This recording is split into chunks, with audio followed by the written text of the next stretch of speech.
እሺ እንዴት ናችሁ? ዛሬ ተመልሰናል። እዚህ ጋር 3 ፖዚሽን ከፍቻለሁ። ምን በመጠቀም ፌር ቫልዩ ጋፕ በመጠቀም ገብቻለሁ። 3 ፖዚሽን ስቶፕ ሎስን ያደረኩት ስዊንግ ሃይ ላይ ነው። ስዊንግ ሃይ ታርጌት ሾርት ተርም ሎ እና ስዊንግ ሎ አለች ከ2 ኤም በኋላ የተሰራች ሎ።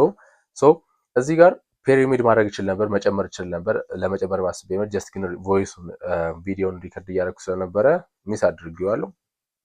ሁለተኛ ፖዚሽን አድ ማድረግ ይችል ነበር። እዚህ ጋር ወደ 4 አር ምናምን ዊን ለማድረግ ስቶፕ ሎስ ብሬክ ኢቭን አድርጌያለሁ። እዚህ ጋር ፓርሻል መውሰድ ፈልጋለሁ። ኦኬ እዚህ ጋር ሁለቱም ፓርሻል ወስጃለሁ። ስዊንግ ሎ ላይ ደግሞ መውጣት ፈልጋለሁ ቢኮዝ ማርኬቱ ትንሽ ቾፕ ሲያደርግ ለስዊንግ ሎ ጋር መውጣት ፈልጋለሁ። እዚህ ጋር ዘግቼዋለሁ። ትሬዲንግ ቪው ላይ ሎውን ቴክ አድርጓል። ሶ በዛ ምክንያት ዘግቼዋለሁ ማለት ነው። ይህን ስትራቴጂ ፌር ቫልዩ ጋር በመጠቀም ትሬድ ያደረኩት ስትራቴጂ ነው።